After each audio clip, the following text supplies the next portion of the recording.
بسم اللہ الرحمن الرحیم۔ صحیح البخاری حدیث نمبر 911۔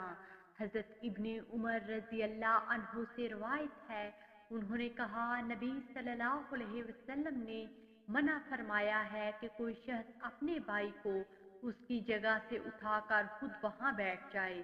راوی کہتا ہے کہ میں نے حضرت نافع سے دریافت کیا کہ یہ حکم امتناعی جمعہ کے لیے خاص ہے؟ انہوں نے کہا جمعہ اور غیر جمعہ دونوں کے لیے یہی حکم ہے۔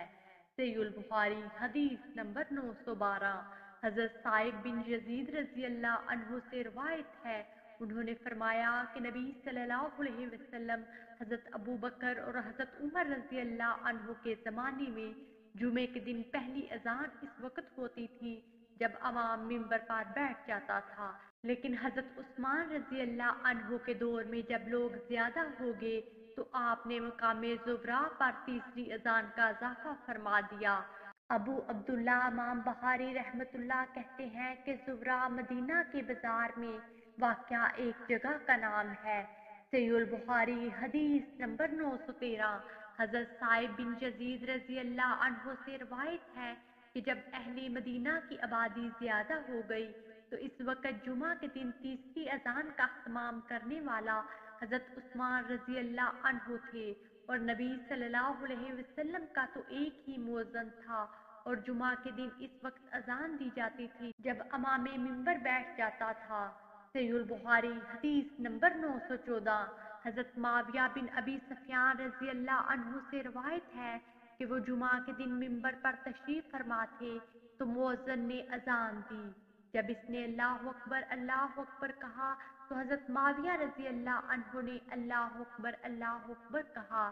جب اس نے اشہد ان لا الہ الا اللہ کہا تو حضرت معاویہ رضی اللہ عنہ نے کہا میں بھی یہی گواہی دیتا ہوں۔ پھر اس نے اشہد ان محمد رسول اللہ کہا تو حضرت معاویہ رضی اللہ عنہ نے کہا میں بھی یہی گواہی دیتا ہوں۔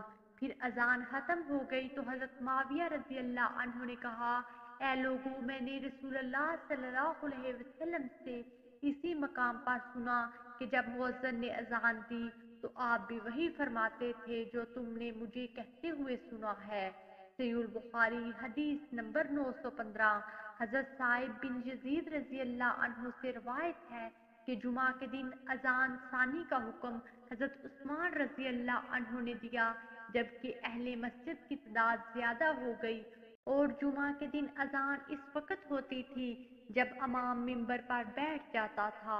ویڈیو کو لائک کیجیے، زیادہ سے زیادہ شیئر کریں اور ہمارے حدیث پروف چینل کو سبسکرائب کریں۔ جزاکم اللہ خیرہ۔ اگلی ویڈیو تک کے لیے اجازت دیجیے۔ اللہ نگہبان۔